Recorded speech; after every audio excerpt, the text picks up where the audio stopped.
Merci à tous, bonsoir. Vous êtes très très nombreux ce soir. Vous êtes largement plus de 1000 personnes pour vous écouter ce soir, mon père. Merci Stéphane, c'est Merci, la c'est première fois que nous nous rencontrons. Exactement, vous aviez parlé ici il y a presque 20 ans, vous me rappeliez tout à l'heure, de votre rôle d'aumônier des prisons. On va parler donc de cette abbaye royale et la découvrir. Vous qui êtes des fidèles de la Voix au chapitre, vous y venez quasiment tous les mois et on ne la connaît pas forcément aussi bien qu'on va la connaître à l'issue de cette conférence. Juste une question avant qu'on déroule un peu l'histoire et puis qu'on replace aussi Le Mans et l'abbaye dans le contexte historique. Vous vous souvenez de la première fois où vous avez vu l'abbaye de l'Épau ? Oui.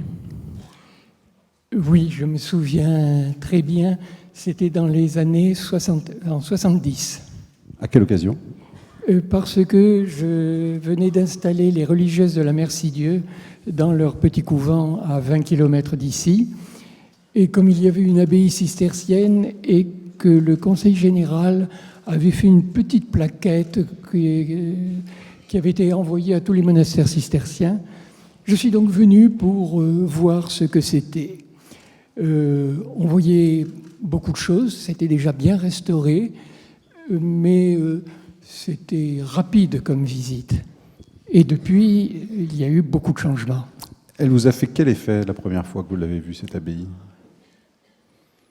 Étant moi-même cistercien, j'ai eu ce plaisir immense de retrouver un bâtiment qui avait abrité des frères, des générations de frères depuis le XIIIe siècle. Et ça, c'était pour moi un lieu de souvenir, un lieu de mémoire extraordinaire, et de retrouver aussi cette ambiance, parce que quand même, ces murs transpirent une spiritualité, peut-être cette pauvreté, vous me direz que ça ne fait pas pauvre, mais en fait, l'architecture est pauvre. Et c'était le désir des cisterciens, à leur fondation en 1098, retrouver des bâtiments pauvres, c'est-à-dire qu'il n'y avait aucune sculpture, rien du tout. C'était un peu comme les HLM modernes, voilà. D'ailleurs, Le Corbusier s'est beaucoup inspiré de cette architecture cistercienne dans tous les bâtiments qu'il a fait, que ce soit au couvent de la Rochette, à Lyon ou à Ronchamp. Ce que vous expliquez là, en parlant des pierres, c'est ce que vous appelez le chant des pierres dans votre livre, ce qui est un très beau chapitre. Oui, justement, j'ai voulu un petit peu, dans le dernier chapitre, parler du chant, ce que j'ai intitulé le chant des pierres, et en parlant justement de cette recherche de la lumière que les cisterciens cherchaient. Les cisterciens sont un peu mystiques sur les bords, et la lumière était pour eux déjà l'entrée du paradis. Alors ce livre, on va en parler. Je voudrais qu'avant qu'on parle de l'histoire, vous nous expliquiez ce qui a déclenché de l'écriture et comment vous avez travaillé, parce que finalement vous travaillez depuis très longtemps sur cette abbaye, quelque part. C'est le préfet Gandouin qui m'avait introduit en 78 dans l'abbaye pour me demander conseil. C'était avant la loi de décentralisation. Ce que je pensais, comment... Moi, moine cistercien, je voyais la possibilité de certaines restaurations du bâtiment. Et donc, depuis 78, ça fait presque 40 ans. Ça fait 40 ans, oui. Ça fait 40 ans. Je dois dire que je connais presque toutes les pierres de l'abbaye. Et... Ça ne vous a pas empêché de beaucoup travailler quand même pour écrire ce livre et d'aller chercher d'autres informations que vous n'aviez pas ? Vous avez fait des découvertes importantes. Bien sûr, ça... il y a le côté sentimental, si vous voulez. Il y a deux parties, finalement, dans ce livre. Il y a une partie historique, histoire de France. Et puis, deuxième partie, c'est l'histoire cistercienne aussi, parce qu'on ne peut comprendre une abbaye que si l'on connaît un petit peu le mode de vie qui y a été pratiqué. Et puis, la dernière partie, donc le chant des pierres, c'est un petit peu l'âme. L'âme que, lorsque certains d'entre vous se promènent quand il n'y a personne, ou Simon Lagarde, qui a été le photographe très inspiré de ce livre, me disait que la nuit, puisqu'il a pu faire des photos de nuit, il y a un bruit immense dans l'abbaye, toute cette nature respire. Et je crois que la prière des moines s'exprimait aussi par là, puisque les moines se lèvent à 3h30 le matin, donc en hiver ça fait des nuits très longues, en été il y a le lever du jour, c'est prodigieux, vous savez. Et puis dans ce silence qui parle beaucoup, ce silence habité, comme disait Simon. Simon est là, et je voudrais juste, avant qu'on commence, à le saluer, si vous voulez bien se lever, Simon Lagarde, qui est donc le photographe de ce très beau livre sur l'abbaye royale de l'Épau. Bonsoir Simon, merci d'être là.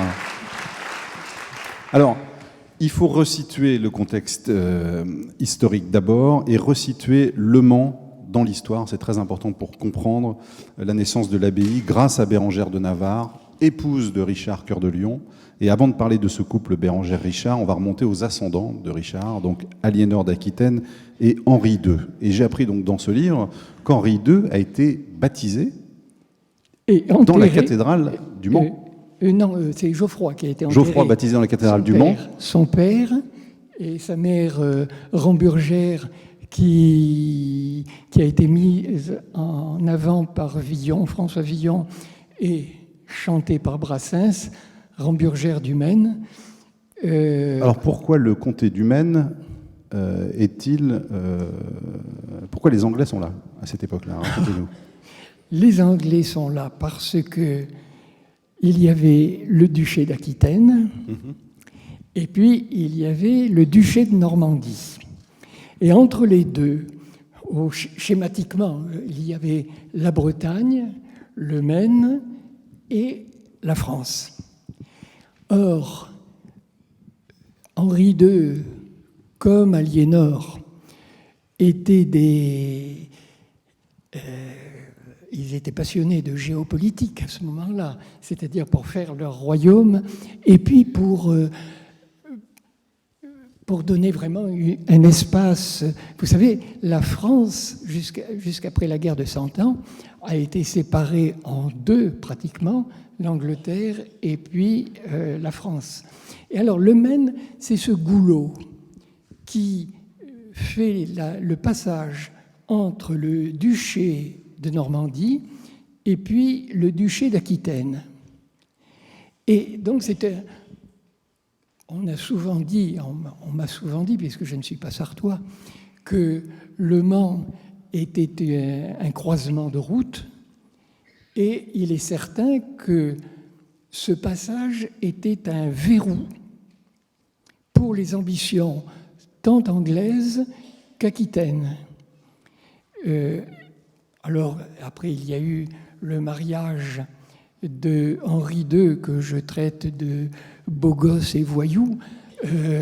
Ambitieux, sans scrupules, assassin, violeur et incestueux. C'est pas mal comme portrait. Oui, voilà, mais c'est ça. C'est en toute simplicité. Mais il ne l'a jamais marqué sur sa carte de visite, ça. Et Aliénor, qui était une aventurière, et puis elle aimait l'argent, beaucoup l'argent. Elle a d'abord épousé, justement, la France voulait s'allier avec l'Aquitaine. Donc, Aliénor s'est mariée avec Louis VII de France. Elle lui a donné 2 filles. Et puis, comme il n'y avait pas d'héritier mâle. Il n'y avait pas d'héritier donc ça passe mal. Alors, on a divorcé. Et 2 mois simplement. après le divorce, Aliénor a épousé Henri II en se disant, là, il y a un moyen stratégique de contrer Louis VII, etc. Et alors, après toute l'histoire... On ne va pas dérouler toute la généalogie. Non, parce que c'est que des histoires de famille. Vous savez, les mariages, à l'époque, ça l'est encore à notre époque, étaient avant tout des contrats notariés.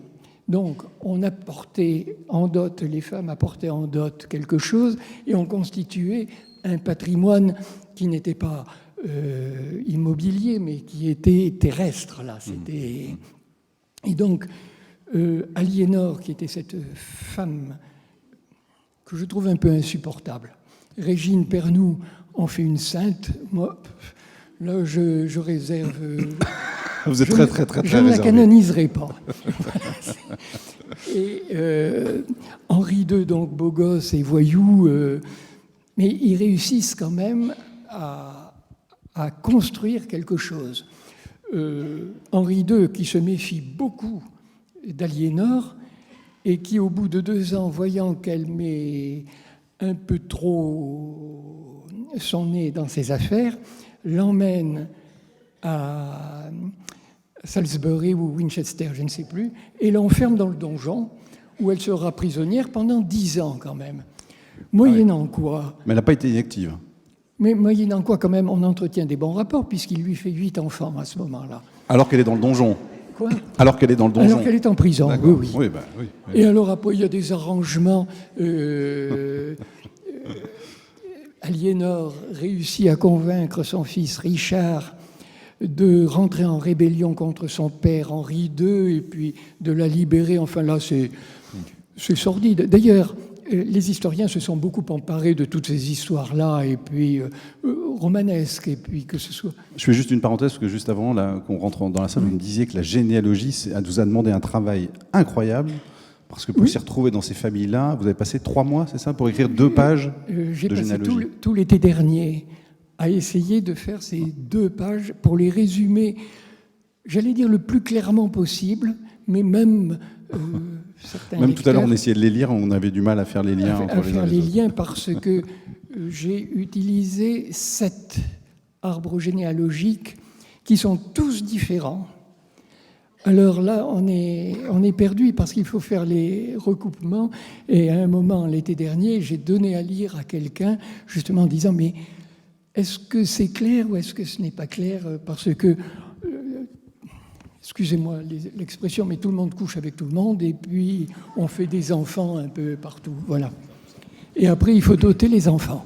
Alors, donc, Aliénor et Henri ont 8 enfants, vous l'avez dit, 5 garçons, dont Richard Cœur de Lion. Voilà. Richard qui, lui, alors, on vous avait expliqué tout à l'heure que Louis VII, qui a été marié à Aliénor, pour qu'on s'y retrouve bien, finalement se rabiboche avec Henri II, qui est donc le nouveau mari d'Aliénor. Oui.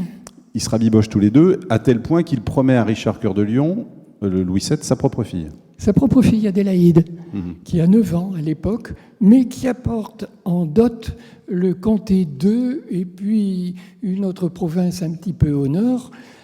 Mais pour toucher la dot, il faut que la fiancée vienne voir son Richard. Son Richard qui a 13 ans et Adélaïde a 9 ans. Et... bon, il y a quelques pages que je fais sur la sexualité de Richard. Ah bah allez-y, on y est. Pendant qu'on y est, allons-y. Ambivalente. Allons-y, ambivalente. Voilà, c'est ça. Il aimait bien s'amuser. Il aimait bien s'amuser, et puis il aimait bien son cousin Philippe Auguste, fils de Louis VII. Voilà, alors il y a un imbroglio extraordinaire. Alors, Adélaïde, donc 9 ans, promise à Richard qui a 13 ans. Mais... Richard est en prison avec sa maman, Aliénor. Et cette petite Adélaïde, bon, elle croit en âge, peut-être pas en sagesse, je n'en sais rien, mais enfin, à l'âge de 13 ou 14 ans, elle est violée par son futur beau-père, Par Henri II. Ouais. Par Henri II, qui lui fait un enfant. Alors, c'est quand même gênant. Et donc, quand Richard arrive sur le trône d'Angleterre, sa maman, Aliénor, lui dit « Tu ne peux plus épouser Adélaïde, c'est pas possible, parce que bon, le canard enchaîné n'existait pas, mais alors là, ça serait le...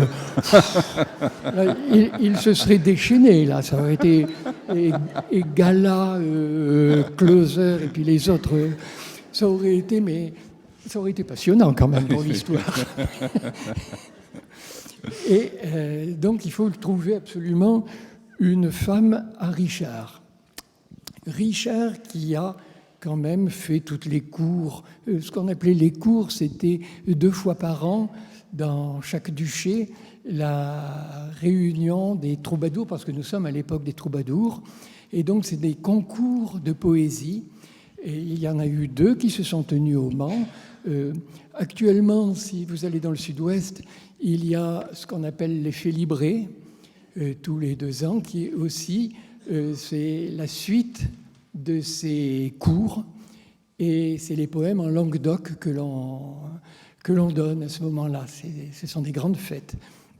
Et il avait remarqué, Richard, lors d'une cour qui se tenait à Poitiers, cette petite Bérengère qui venait, qui était, d'après les chroniqueurs du temps, belle, jolie comme un cœur. Et quand sa maman lui a dit « il faut que tu te maries », eh bien, tous les 2, ils ont pensé que peut-être Bérengère de Navarre serait, excusez-moi le terme, serait intéressante parce qu'elle était jeune, jolie, et en plus, c'était la fille du roi Sanche VI de Navarre. Donc, possibilité pour le duché d'Aquitaine de passer de l'autre côté des Pyrénées et de récupérer la Navarre. Et comme il y avait des liens familiaux très, très proches avec la Castille, je ne sais pas si vous vous rendez compte, mais si Charles Quint avait vécu à ce moment-là, on aurait eu l'Espagne, l'Aquitaine, la Normandie, l'Angleterre et les Pays-Bas. C'était l'Europe avant l'heure. C'était peut-être justement une pensée géopolitique là qu'il faut considérer. Mais enfin, les siècles ont passé, les hommes et les femmes sont passés. Voilà.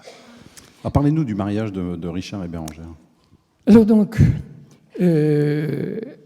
Aliénor va chercher la petite Bérengère, la met dans son bateau parce que Richard est déjà parti avec Philippe Auguste pour la 3e croisade. Et ils font relâche, leur flotte fait relâche à Messine. Alors Dardare, Aliénor prend Bérengère par la main et l'amène à Messine. Et dès qu'elle l'a remis entre les mains de Richard, dès le lendemain, on ne perd pas de temps, elle remonte parce qu'il y a des affaires qui ne marchent pas bien dans le duché de Normandie. Et elle va voir le pape au passage parce que c'était sur la route, pour arranger quelques affaires. Donc, Aliénor n'a pas assisté au mariage de Richard. La flotte part, arrive en vue de Chypre. Richard s'est un peu éloigné, enfin sa flotte et celle de Philippe Auguste s'est un peu éloignée. Les 3 ou 4 vaisseaux qui abritent Bérengère et puis Jeanne de Sicile, qui est la sœur de Richard. Oui, parce que là, vous voyez, on s'y retrouve là. Veut faire prendre de l'eau, ils n'ont plus d'eau potable, veut faire escale à Limassol. Le roi Isaac Comnène refuse et fait même bombarder le vaisseau de Bérengère, qui s'éloigne, bien sûr, le vaisseau s'éloigne. Mais Richard n'est pas content. Et Richard apprend ça, et du coup, il envahit l'île de Chypre et prend la place d'Isaac Comnène comme roi de Chypre. Et le 11 mai 1190 ou 91, là, il ne faut pas trop... C'est pas grave, je suis un peu paumé, un peu perdu, excusez-moi.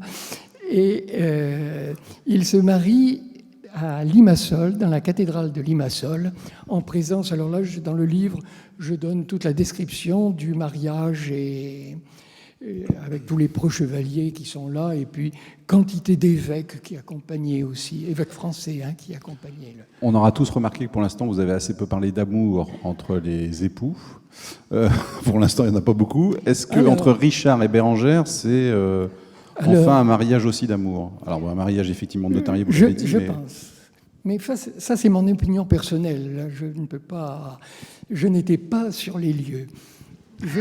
Je pense que Bérengère a beaucoup aimé Richard et lui a été fidèle. Ça, j'en suis presque sûr, malgré tout ce que Walter Scott et puis un opéra du 19e siècle, les enfants une traînée. Non, pas du tout. C'est Richard qui était un peu lui. Quand Richard a pris Chypre, il est accueilli par la fille d'Isaac Comnène, qu'il trouve tout à fait à son goût. si bien qu'il emmène Jeanne de Sicile, Bérengère de Navarre et la fille d'Isaac Comnène à Saint-Jean d'Acre, où ils resteront donc de mai 91 à septembre 92. C'est donc Bérengère la seule reine, je ne dis pas reine de France ni de quoi que ce soit, reine qui ait fait une croisade et qui ait assisté à une croisade. Et rien que pour cela, j'ai beaucoup de respect pour elle, parce que je pense qu'avec Jeanne de Sicile, elles se sont beaucoup dévouées.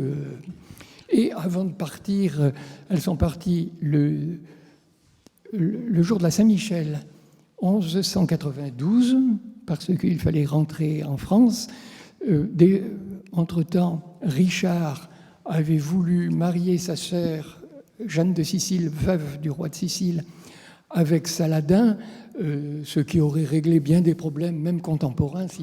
En même temps, vous dites que Bérengère et Jeanne, elles sont comme des colombes dans une cage. Oui, absolument, ouais. Absolument. Et alors, elles partent pour la Saint-Michel, donc 29 septembre 1192, et Richard, lui, part le 10 octobre, après avoir massacré en une seule journée 2700 musulmans et 300 et quelques femmes et enfants. Voilà, enfin, on n'en fait plus le détail. En fait, ils se sont pas tellement vus, finalement, Richard et Bérengère. Ils n'ont pas passé beaucoup de temps de leur vie ensemble. Vous savez, entre Saint-Jean d'Acre, c'est pas grand, là, le pays. On va, vient. Il y avait le grand maître du temple, c'était Robert de Sablé, qui était grand maître du temple, et tout ça, ça fait une joyeuse compagnie. Voilà. Et à son retour, Richard est pris et devient prisonnier de l'empereur d'Allemagne, et il faudra payer la rançon. Alors là, Aliénor se déchaîne pour trouver l'argent de la rançon, et c'est à ce moment-là que Richard, quand même, écrit un Cervantes, c'est-à-dire un poème à Bérengère, que je cite dans tout son entier, parce que les derniers vers sont très beaux. Alors, Richard, on va accélérer, Richard meurt en 1199. Voilà. Donc on est 30 ans avant la création de l'abbaye. Et là, il faut expliquer ce qui arrive à Bérengère. Donc vous consacrez un chapitre, vous dites... Mais lorsqu'il s'était marié, il y avait eu un contrat de douaire qui avait été signé, où Bérengère avait beaucoup de choses. Elle restait reine d'Angleterre. Alors expliquez-nous ce que c'est que le douaire. Mais c'est un contrat de mariage. En cas de veuvage, eh bien, elle récupère tout un territoire et tous les revenus liés à ce territoire. Voilà, je donne plus. Sauf qu'Aliénor, on a une partie, parce que c'est la... Mais voilà, le drame est là. Et si bien que Bérengère est obligée de s'exiler, elle passe presque un an à Rome, accueillie par le pape, et puis après à la cour de Champagne, par Marie de Champagne, qui est une de ses cousines. Et c'est là qu'on arrive dans la Sarthe. Parce que Bérengère n'a pas pu assister à la mort de son mari, ni à son inhumation à Fontevraud. Marie de Champagne a comme directeur spirituel, père spirituel très lié depuis des quantités d'années, avec l'abbé de la première abbaye cistercienne fondée dans le Maine, c'est Persaigne, fondée en 1145. Et Adam de Persaigne devient abbé en 1186, mais il est très bien avec Richard, parce qu'il devient confesseur de Richard. Et jusqu'à la mort de Bérengère, l'abbaye de Persaigne tiendra un rôle primordial dans les relations entre Bérengère et l'Angleterre. Bérengère qui restera jusqu'à sa mort reine d'Angleterre. Son sceau est très précis, Regina Anglorum. Là, on ne peut pas... Mais alors, évidemment, il y a eu concurrence entre deux femmes, Aliénor et Bérengère, parce qu'elles sont toutes les deux reines d'Angleterre. Mais heureusement, il y a Jean Santerre qui... Et puis heureusement pour elle, j'allais dire que Aliénor rend l'âme. Aliénor rend l'âme, Aliénor d'Aquitaine. Ah oui, heureusement. Heureusement pour elle, parce que finalement, là, c'est le début de son aventure au Mans. Voilà, en 1204. Et c'est Jean Santerre qui devient roi d'Angleterre. Jean Santerre, sans doute encore plus voyou que son père. Voilà, faut quand même. Ah oui, dire. c'est possible. Ah oui. Non, là, c'est. Là, il avait une certaine ascendance, là. Alors, qu'est-ce qui se passe pour Bérengère quand elle arrive au Mans? Donc là, elle fait valoir finalement ses droits et les terres qui lui appartiennent.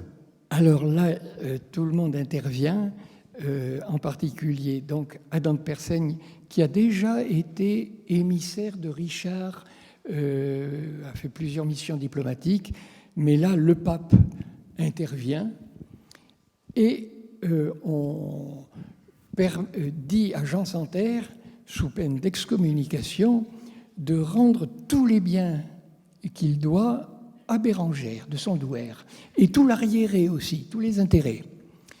Et c'est à ce moment-là que le frère Gauthier de Persaigne est habilité pour aller récupérer l'argent en Angleterre. Il faudra encore 2 autres menaces d'excommunication pour qu'en 1218, Bérengère puisse rentrer dans une toute petite part de ce qu'on lui doit. Et le douaire du Maine qui lui revenait lui est refusé. Elle est dame douairière du Mans et son douaire s'étend à peu près une quinzaine de kilomètres autour du Mans. Et alors là commencent d'autres problèmes. Le clergé. Ah, n'en parlez pas. Même le clergé n'est pas net. Oh, pas net du tout. Non. Il est... il faut bien le reconnaître parce qu'on a un témoignage... parce que il était tellement corrompu qu'en 1246, quand même, le pape envoie un légat pour faire une enquête sur le diocèse du Mans. Et alors là, on apprend des choses. Un chanoine, en 1246, raconte ses souvenirs de 1218. C'est donc pas très vieux. Alors là, c'est bien simple. Tout le monde s'excommuniait. L'évêque excommuniait le chapitre excommuniait l'évêque excommuniait Bérengère, qui, elle, jouissait du droit quand même dans son château d'avoir son propre chapitre, etc. Et les chanoines du Mans avaient une tonsure amovible, c'est-à-dire que quand il fallait toucher les revenus qui revenaient à l'Église, pop, il prenait la tonsure, et puis entre-temps, il l'abandonnait. Mais ça a duré très longtemps, ce privilège, parce que on se souvient du premier mari de Madame de Maintenon, son nom m'échappe, mais vous allez me le dire, Scarron, excusez-moi. Il y a des calés en histoire. Voilà, c'est qui lui aussi touchait des bénéfices, il était chanoine de l'église du Mans. À un tel point que c'est en 1218, et je le rapporte dans le livre, le clergé a interdit toutes les sépultures religieuses dans la ville du Mans. Et cette interdiction a duré pendant 18 mois, si bien que tous les cercueils étaient entassés dans les jardins des 2 monastères de l'abbaye Saint-Vincent et de la Couture. Et il y avait tellement peu de place qu'on en mettait même dans les arbres, dans les branches d'arbres. Il devait y avoir une sacrée puanteur quand même dans la ville du Mans. Et puis là quand même, c'est les chanoines qui ont levé l'excommunication parce qu'il y avait urgence sanitaire. Voilà. Quelle époque. Voilà. Mais c'est pas propre, hein. C'est tout ça. Alors, on va arriver sur l'abbaye de l'Épau. Oui. Et vous avez une phrase, là, page 67, qui est écrite en gros d'ailleurs. « Depuis longtemps, Bérengère désirait l'établissement d'une abbaye cistercienne aux environs du Mans. » Donc, c'est pas... Alors, il faut expliquer aussi ce qu'a été son éducation et ce qu'a fait son père aussi. Parce que ça explique vraiment beaucoup pourquoi l'abbaye est ici. Sanche VI de Navarre avait fondé l'abbaye de La Oliva dans le pays de Navarre, une abbaye qui existe toujours et qui est occupée par les moines cisterciens. Et toute la famille de Navarre et de Castille, les femmes ont fait leur éducation à Las Huelgas à Burgos, qui est un peu la nécropole des rois et reines de Castille. Et donc, elle avait tout un passé cistercien. Elle se retrouve à la cour de Marie de Champagne, exilée auprès de Marie de Champagne, qui a donc comme confesseur Adam de Persaigne, et c'est ainsi qu'elle rentre en relation, une relation privilégiée avec les cisterciens.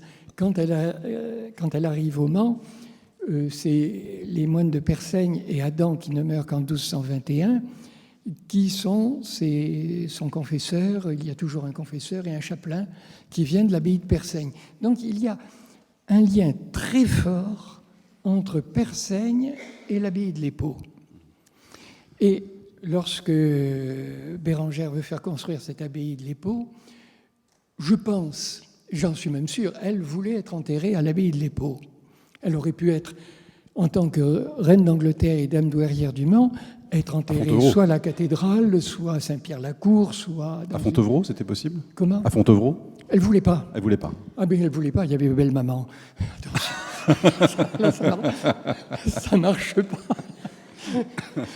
Là, ça ne peut pas marcher. Là. Et puis il y a Henri II.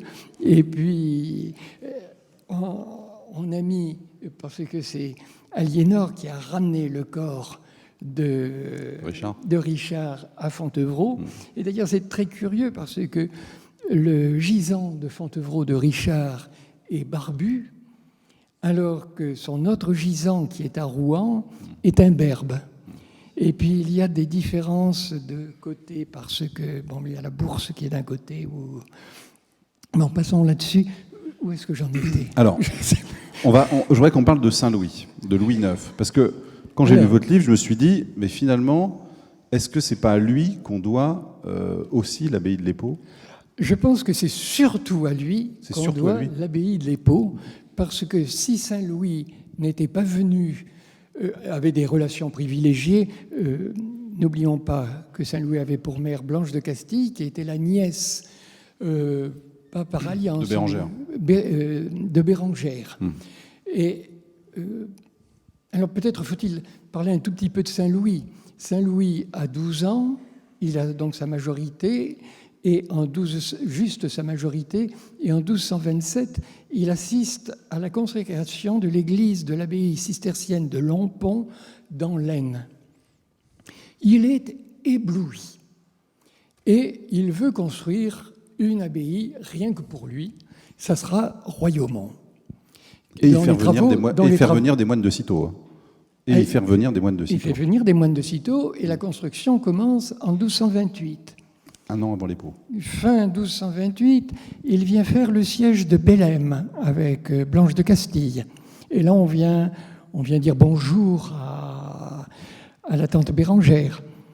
Et en juillet 1229, ils reviennent séjourner un peu au Mans avant de se rendre pour le siège d'Ancenis. Déjà en 1228, Bérengère a parlé à son petit-neveu de son désir de construire une abbaye cistercienne, et Louis IX l'encourage très fortement. Quand il passe en juillet 1229, Bérengère lui dit « J'ai des problèmes avec le terrain de l'Espal, j'ai acheté toutes les terres autour, mais là, le terrain de l'Espal, il y a les religieux de Coëfort, hôpital fondé par Henri II, qui me cherchent des teignes, parce que, sous prétexte que ce marais leur appartiendrait depuis que Henri II leur a fait... Enfin, Saint-Louis, à ce moment-là, avance la somme d'argent à sa tante, une grosse somme d'argent. Donc une terre qui s'appelle l'Espal. Pour cette terre qui s'appelle l'Espal, l'Épau. Et dès en février, le 7 février, si je me souviens bien, les premiers moines arrivent de Cîteaux, parce que comme c'est une abbaye royale, elle ne peut être fondée que par des moines venant de l'abbaye mère de l'ordre de Cîteaux, de même que Royaumont, de même que toutes ces abbayes. Et l'installation se fait avec l'évêque Maurice du Mans qui a beaucoup à se faire pardonner de Bérengère, parce qu'il n'a pas été net, lui non plus. Et le 25 mars 1230, la fondation est faite. Il y a d'ailleurs une fresque qui représente la fondation. Le grand malheur. Et c'est le moine architecte, il faut préciser que c'est le moine architecte de Royaumont qui est envoyé par Saint-Louis ici. Voilà, parce que lorsqu'on prend les dimensions de l'abbaye de Royaumont et les dimensions de l'abbaye de l'Épau... C'est un calque. C'est un calque. Un calque absolu, même jusqu'à la tour de guet, que les visiteurs ne peuvent pas voir, mais qui est vraiment, avec l'infirmerie aussi, c'est... Mais 1230, voilà, le malheur. 1230, le malheur, le 23 décembre, Bérengère meurt. Si elle avait eu 10 ans de vie de plus, on aurait une abbaye semblable à celle de Royaumont. C'est-à-dire que la nef de l'église aurait été terminée, même la nef tout court, le bâtiment des convers aurait été construit, le cloître a été construit, déjà tout ce qui était, mais qui a été détruit à la Révolution, et les moines vivent comme ils peuvent, ce sont des travailleurs.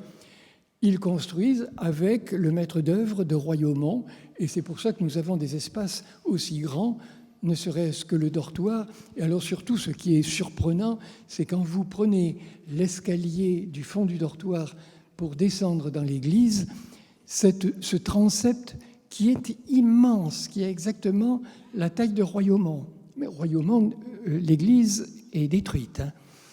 Mais donc on peut imaginer Royaumont. Et normalement, l'église de l'Épau aurait dû avoir un déambulatoire comme à Royaumont, dont on peut voir les amorces d'ailleurs de chaque côté du chœur.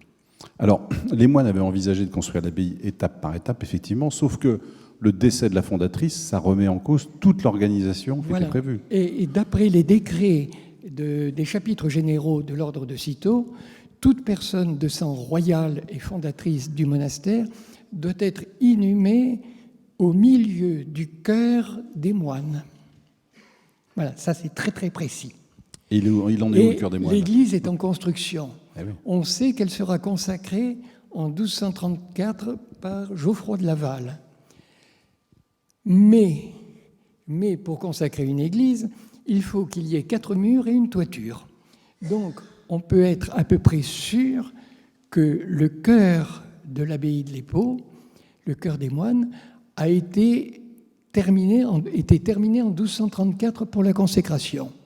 Et donc, Bérengère a été automatiquement, et là je le répète très fort, automatiquement enterrée dans le chœur de l'église. Et d'ailleurs, en 1672, il y aura des récollations des restes de Bérengère et son cénotaphe était dans l'église abbatiale. Mais... Allez-y, je vous en prie, vous êtes très bien parti. Ouais, je vous laisse dans le fil de votre idée. 1365, c'est ça que vous vouliez me dire. 1365, la guerre de 100 ans, il y a des bandes de pillards dans le Maine. Évidemment, on est entre duché de Normandie, duché d'Aquitaine, la France, etc. Et les habitants du Mans, ayant peur que des bandes de pillards ou des troupes armées, des mercenaires, viennent occuper l'abbaye et s'en servent de place forte pour attaquer le Mans, mettent bravement le feu à l'abbaye de l'Épau. Alors là, on peut suivre, c'est très intéressant. Il y en a des traces encore. Hein. Ah oui, là, on peut suivre absolument.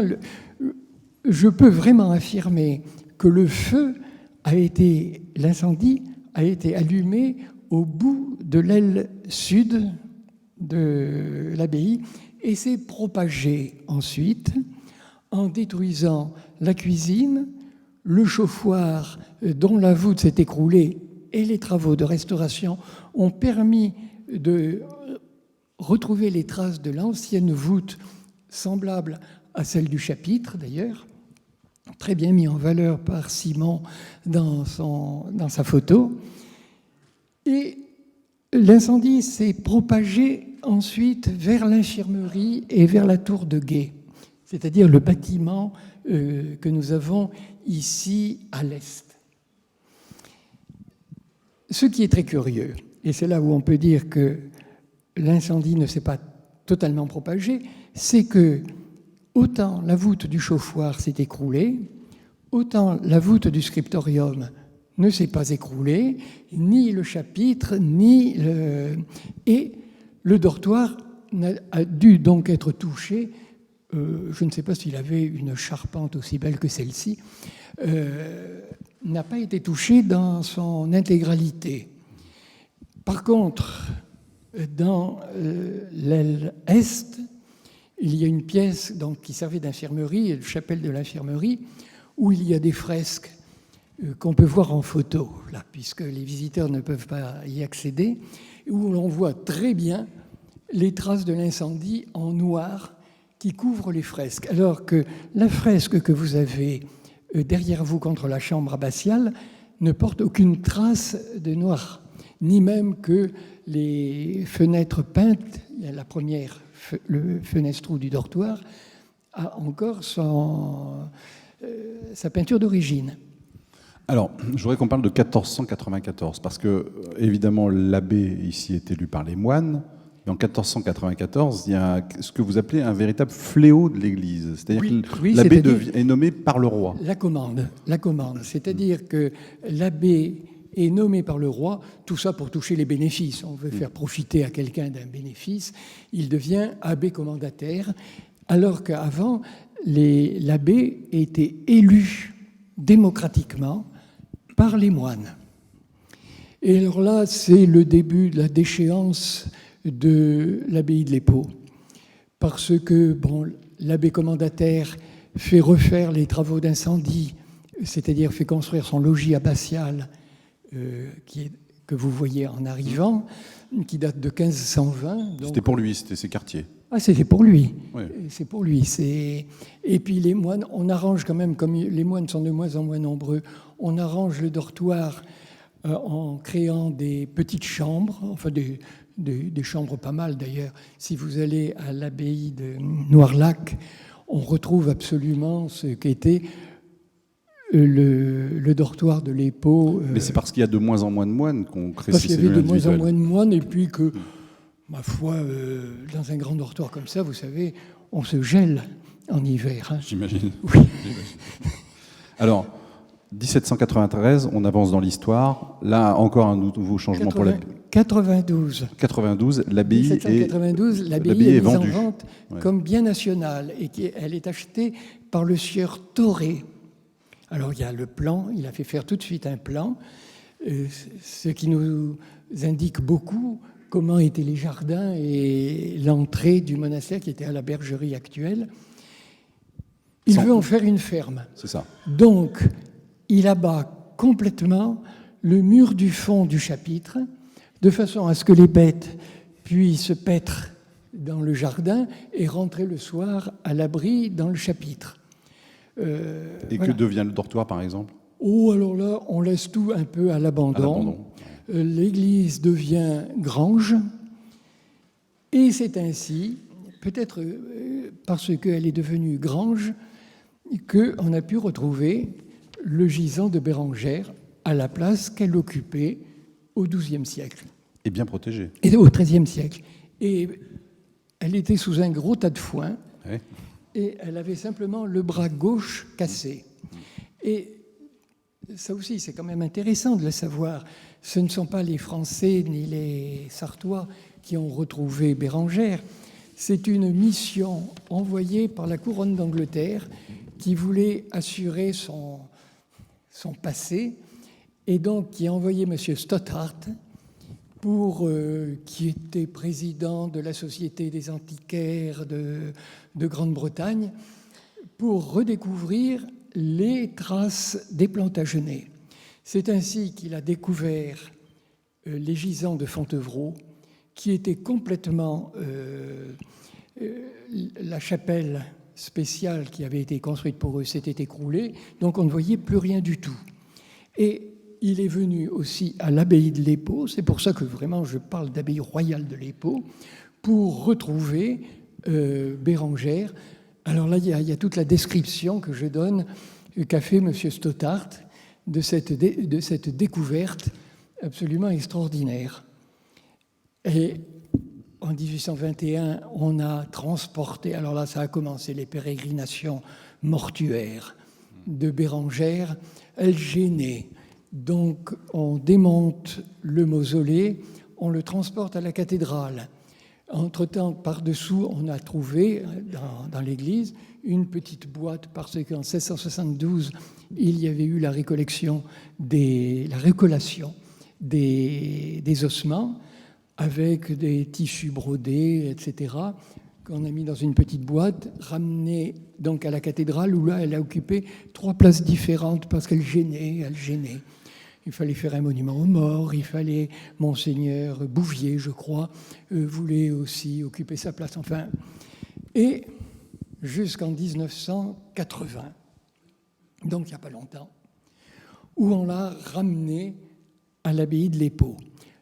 Dans la cathédrale du Mans, elle avait conservé son soubassement du XIIIe siècle, quadrilobé, des gravures nous le montrent d'ailleurs, et on l'a ramené dans le transept droit de l'église sur un petit soubassement semblable à celui qui est au chapitre, et c'est devant ce gisant qu'est venue le 12 juin 1984 se recueillir la reine-mère Élisabeth d'Angleterre. Mais la reine-mère, hein, pas... Ouais.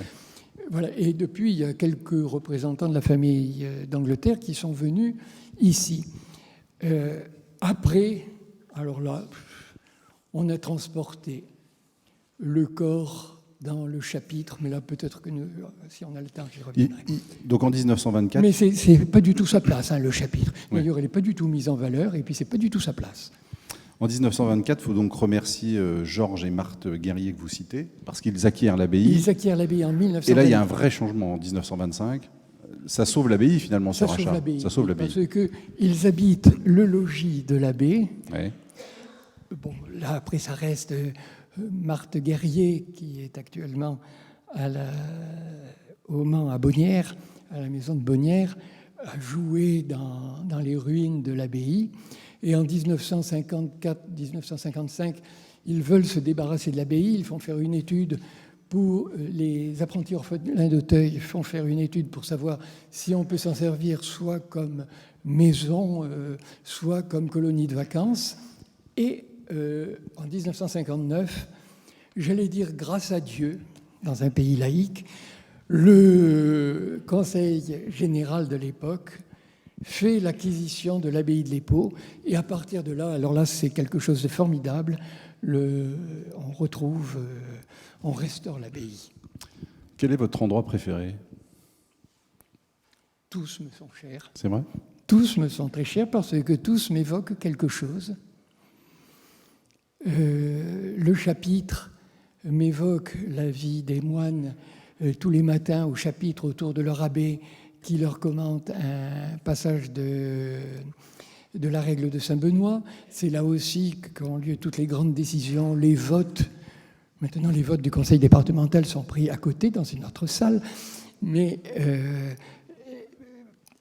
il faut savoir aussi que les cisterciens ont introduit la démocratie totale dans les monastères de leur ordre. Donc en 1117, exactement. Voilà. Quand je vais à l'église, eh bien, je me sens pris par cette ambiance, même si la nef n'est pas terminée, s'il manque un bas-côté de la nef, si le déambulatoire n'est pas construit, il y a quand même une âme qui sort de cette église.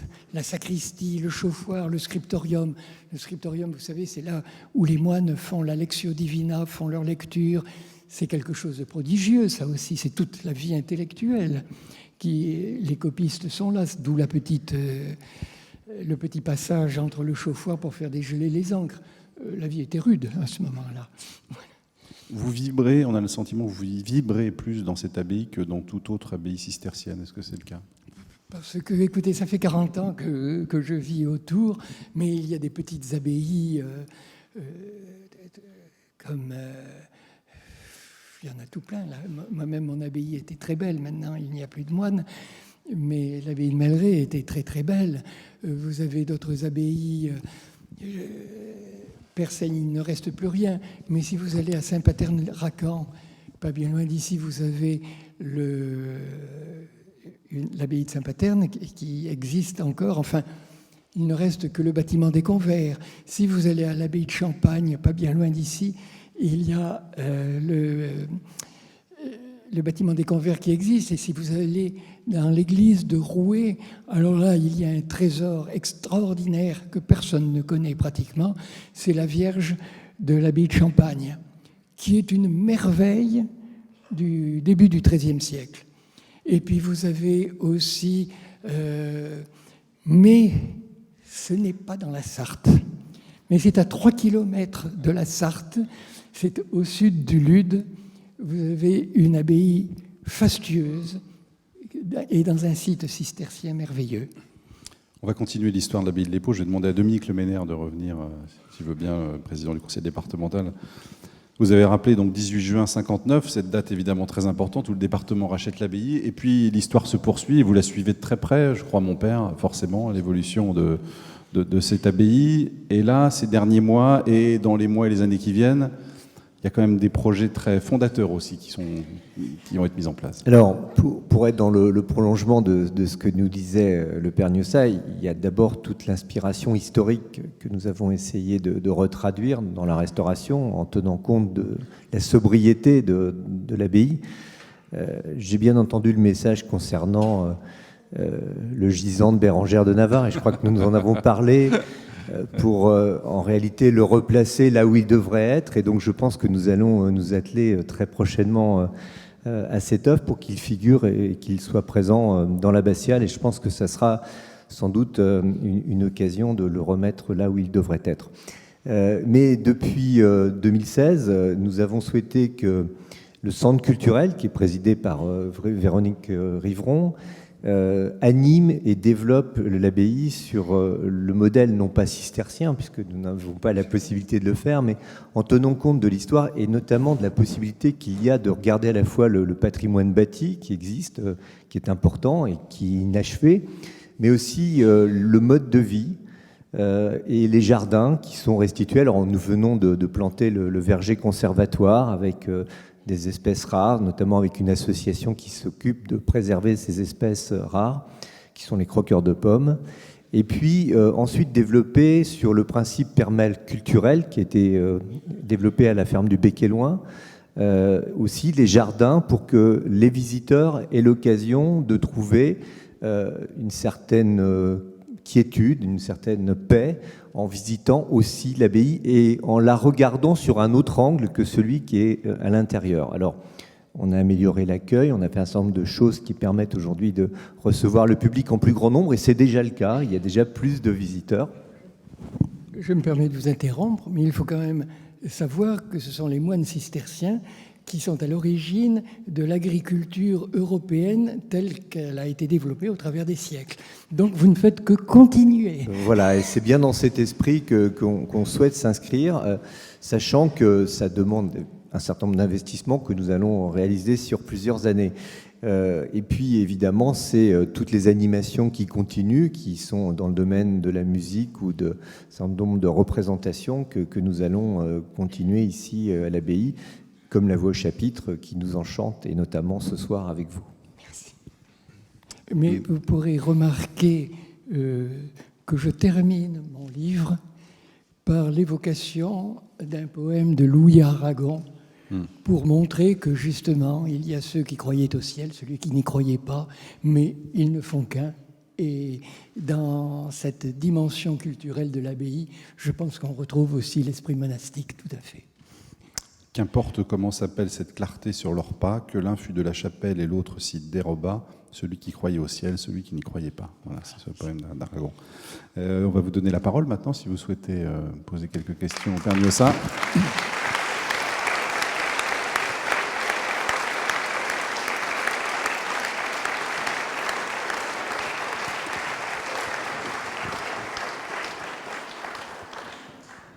Alors, question pour le Père Gnossa. Si vous en avez, je vous en prie. Monsieur, je vous en prie, le micro vous arrive. Bonsoir. Bonsoir, Bonsoir, mon révérend, et merci pour la passion que vous développez pour cette abbaye. Monsieur André Bouton, dans un numéro plutôt ancien de la Vie Mancelle, met en cause et réfute vigoureusement la thèse de monsieur Thérouanne, selon laquelle les ossements féminins découverts dans la salle capitulaire seraient ceux de Bérengère. Qu'en est-il? Mais écoutez... Elle vous plaît cette question, hein? J'ai beaucoup de... Oui, elle me plaît beaucoup. Parce que c'est en 1963-1964, et je n'ai découvert ces numéros de la Vie Mancelle qu'après avoir terminé le livre. Et donc, c'était un réconfort. Monsieur Thérouanne découvre dans la salle du chapitre une tombe. Alors, il faut quand même savoir qu'il y avait 6 pierres tombales dans le chapitre de l'Épau. 5 pierres tombales étaient les tombes d'abbés de l'Épau, et une pierre tombale représentait une femme, mais l'inscription est difficilement lisible autour. Alors, on connaît ces pierres par les dessins qu'en a fait Guénière au XVIIe siècle, donc on connaît absolument. Et cette pierre tombale de femme porte la date de 1334. C'est quand même un peu éloigné de la mort de Bérengère. Chose étrange, ces pierres tombales ont complètement disparu. Or, c'était des pierres qui faisaient 2 mètres sur 1,20 mètre à peu près, et d'une épaisseur, donc pesant plus d'une demi-tonne. 6 pierres tombales qui disparaissent du chapitre. Ça a dû se faire durant la Révolution française. Quand on examine de près les photos qu'a pris Pierre Thérouanne du cadavre, enfin des ossements qu'il a découverts, avec la tête posée à côté du corps, et un petit bout de laiton qui lui a fait penser, ça y est, c'est la couronne de Bérengère, comme si on enterrait une reine avec sa couronne. Et que deviendraient les bijoux de la couronne, alors? Voilà, ça, il faut quand même... Et ces ossements sont extrêmement bien conservés.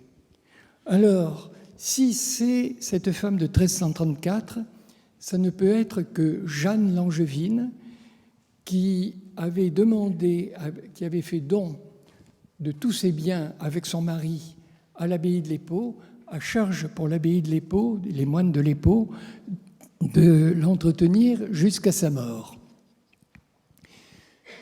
Le dessin de Guénière représente plutôt une personne voilée, ça peut être une mère abbesse aussi, enfin, peu importe.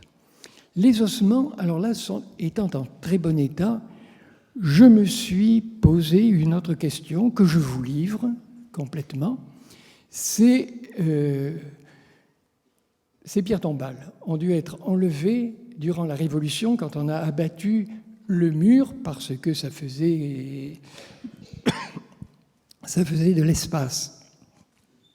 Et je me demande si justement ce corps découvert et dont vraiment les ossements sont en parfait état, on sait que c'est une femme parce que ça a été analysé à Caen, par des laboratoires à Caen, ne sont pas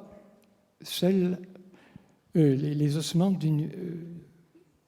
d'un meurtre crapuleux d'une femme qu'on a vite enterrée entre 1792 et 1810, par exemple, dans l'abbaye de l'Épau, parce que ça allait avec les autres ossements qu'on pouvait trouver des abbés. Ça ne peut en aucun cas, et là André Bouton est d'une précision absolue, il se met même en colère contre Pierre Thérouanne dans 2 numéros de la Vie Mancelle de décembre 63 et de mars 64. Et on sait très bien que le gisant de Bérengère était au centre du Chœur des Moines, sur un cénotaphe quadrilobé qui a été transporté à la cathédrale et puis qui a disparu. Et il y a 2 mois, parce que je me posais beaucoup de questions, on a retrouvé un des côtés de ce cénotaphe qui avait été plus ou moins enfoui dans la bergerie, donc il y a 30 ans, 40 ans à peine.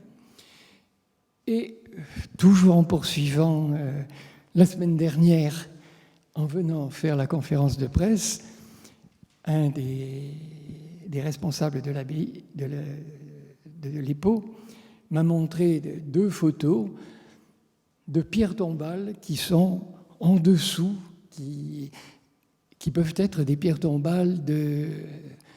J'aimerais bien les retrouver, ces pierres tombales, mais je ne les retrouverai pas. Bon, d'abord, elles sont trop lourdes pour moi.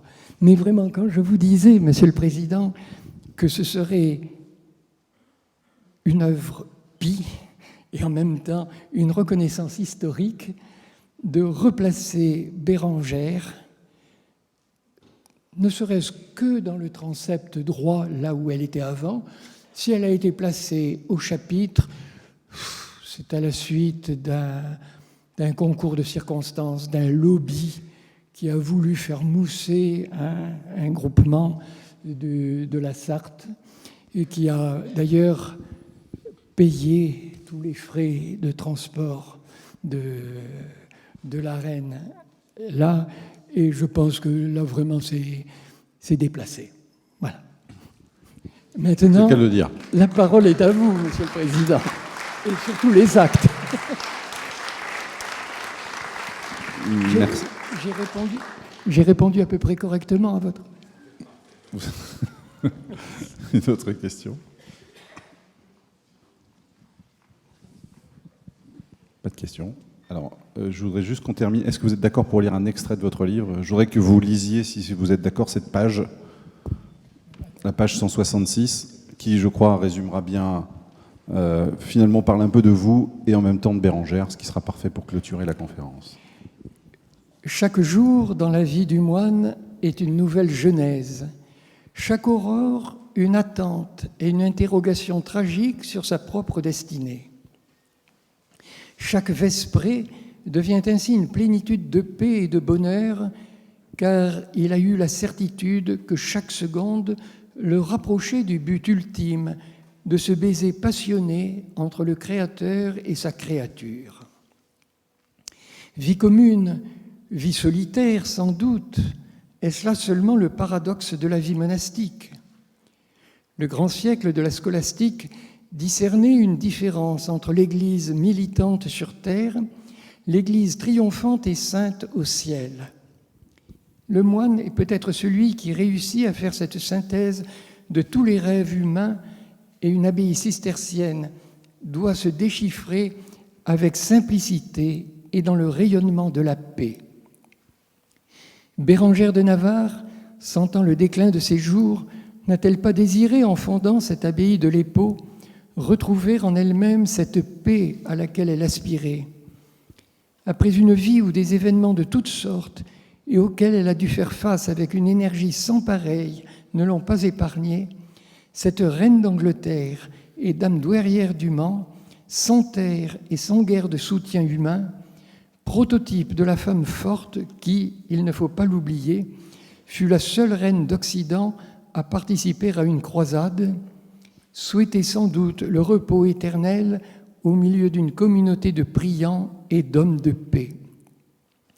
Isaac, abbé de l'Étoile au diocèse de Poitiers, a certainement le mieux exprimé ce que ressentait cette femme discrète et hors du commun lorsqu'il écrivait « Si nombreux que nous soyons, recueillis dans l'unique, unis dans l'unique, simplifiés dans le simple, tenons-nous immobiles autant qu'il nous est possible avec l'immobile, dormant avec lui et nous reposant avec lui, nous reposant dans la paix. » Merci.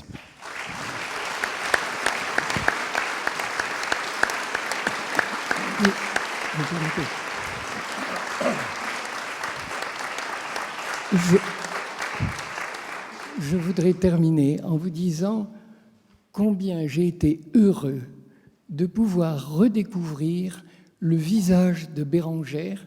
Cette femme m'a profondément marqué par son courage, par son abnégation, mais en même temps par sa force. C'était la femme forte et je pense qu'on ne lui a pas assez rendu hommage, alors je lui rends cet hommage-là.